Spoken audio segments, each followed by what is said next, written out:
Tere! Olen Andres Linnas Agrost ja täna oleme siin Läänemaal taliraps dominaator põllul.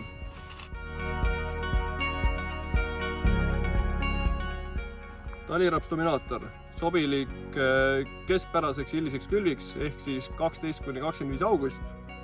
Väga tugeva juurestikuga, omab väga kiiret kasvukiirust alguses, aga samas hoiab kasvukuhiku madala.